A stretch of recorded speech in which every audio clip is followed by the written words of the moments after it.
अस्सलाम वालेकुम नाजरीन।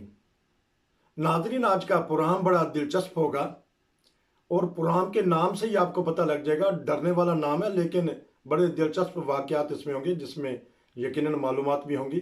क्राइम्स और जराइम। हमारे पास जो कानूनदान हैं, चौधरी परवेज़ अहमद साहब, अपनी ज़िंदगी इन्होंने गुजारी इसी कानून के शोबा से। बहुत सारे जराइम हो जाते हैं, बाज़ दफ़ा जराइम करा दिए जाते हैं, बाज़ दफ़ा बेगुनाह मुजरम पकड़े जाते हैं। तो इसलिए हमने ये सोचा कि इसका प्रोग्राम का नाम ही रख देते हैं, क्राइम्स और जराइम। हम उसके उनके पास चलते हैं कि उन्होंने अपनी जो ज़िंदगी में बाज़ वाक़यात ऐसे होते हैं कि अनहोने भी हो जाते हैं, और बाज़ दफ़ा ऐसे हो जाते हैं जो बड़े दिलचस्प होते हैं, और बाज़ दफ़ा ऐसे भी होते हैं जो कानून के मुहाफ़िज़ हैं, जिन्होंने कानून नाफिज करना होता है, जिन्होंने पकड़ना होता है मुजरम को, मुलजिम को, तो वो भी इसमें मुलव्वस हो जाते हैं। तो ऐसे वाक़यात यकीनन हमारी दिलचस्पी का मौजू बनेंगे। जी अस्सलाम वालेकुम। जी वालेकुम सलाम। सर, हमें वकीलों से तो डर लगा ही रहता है, यहाँ भी हों, पाकिस्तान में भी हों। वो कहते ने वकीलों को बचो, नहीं तो ये सारी जायदाद बिकवा देंगे। तो वकील ये किस तरीके से जायदादें बिकवा देती हैं? देखिए वकील तो मेरे ख्याल में इस तरह तो नहीं बिकवाते जायदादें। जी। जायदादें तो लोग खुद अपनी बेचते हैं जो जराइम में मुलविस होते हैं। जी। जाहिर है जब वो जराइम करते हैं हम्म।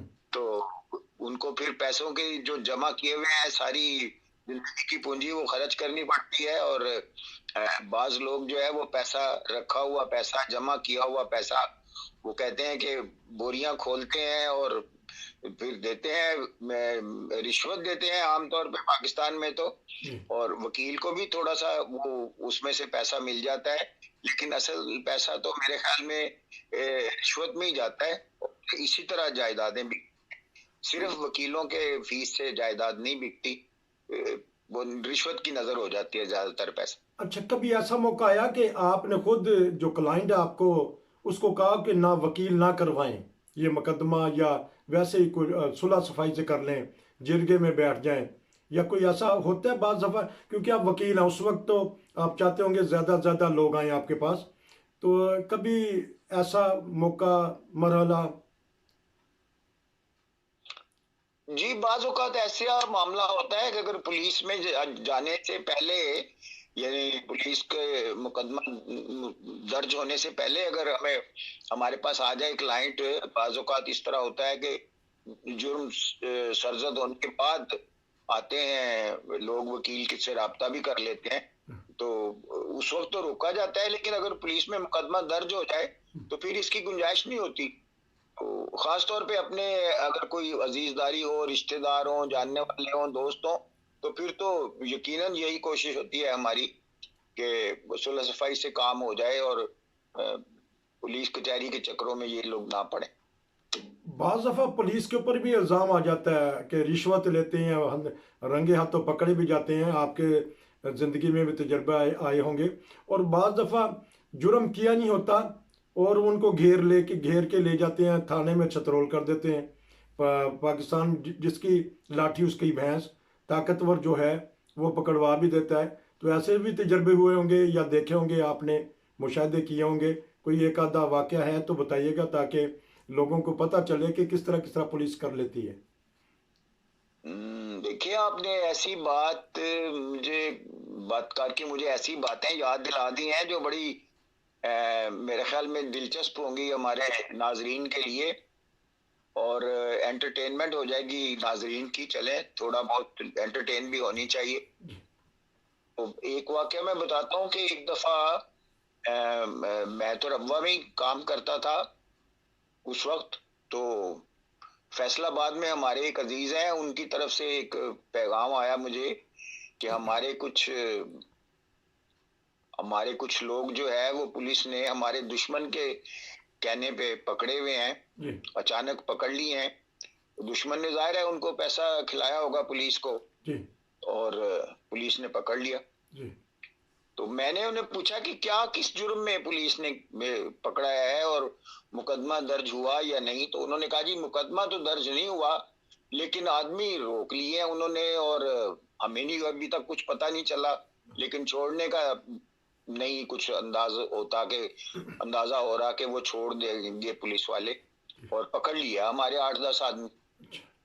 तो उसके लिए एक तरीका होता है नाजरीन, अदालत को बताया जाता है यही वाकया कि इस तरह पुलिस ने नाजायज पकड़े हुए आदमी, और अदालत एक बैलिफ भेजती है जो जिसको मैजिस्ट्रेट के इख्तियारात ही होते हैं, और वो जाके फिर थाने में देखते हैं कि क्यों और किस तरह पकड़े हुए हैं, और वो जाके थाने में रिपोर्ट दर्ज करते हैं, जिस तरह FIR दर्ज होती है, रिपोर्ट दर्ज करते हैं जाके और सारा मामला देखते हैं और अपनी ज़ाब्ते की कार्रवाई करते हैं।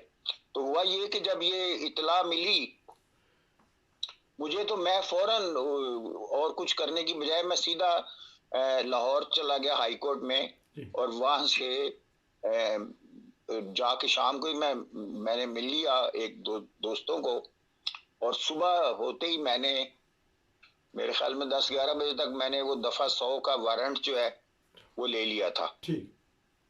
उसके बाद बैलिफ के साथ जाना पड़ता है थाने में। मैं गया, फौरन पहुंचा, चूंकि मेरी अजीजदारी थी उन भाइयों से जिनको पकड़ा हुआ था।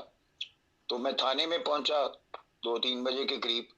तो उस वक्त वो थानेदार वहां पे जो जिम्मेदार था उस थाने का, वो खुद मौजूद नहीं था, लेकिन हमारे आदमी वहीं बैठे हुए थे।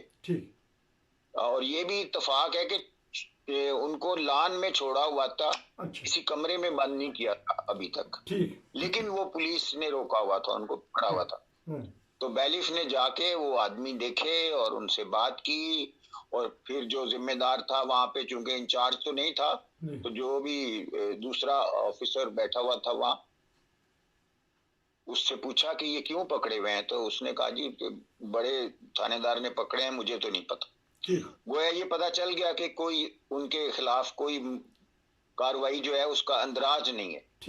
तो उसी वक्त बैलिफ ने वो आदमी छोड़ दिए, उनको आजाद किया, और उस थानेदार के खिलाफ और उसका ASI जो लेने गया था उनको, दोनों के खिलाफ उन्होंने केस दर्ज किया। और थानेदार साहब को तो उसी वक्त ऑर्डर आ गए, थोड़ी यानी हमें शाम तक पता चल गया था गांव में कि वो थानेदार की छुट्टी होगी, यानी सस्पेंड कर दिया गया उसको। तो यही कार्रवाई होती है ज़ाब्ते की, तो हो गई। मतलब ये है कि जो पकड़ने वाले हैं, जो जुराइम को रोकने वाले और छापे मारने वाले लोग हैं, कभी कभी वो खुद भी इस तरह शिकंजे में आ जाते हैं अगर वो कानून की खिलाफ वर्जी करें।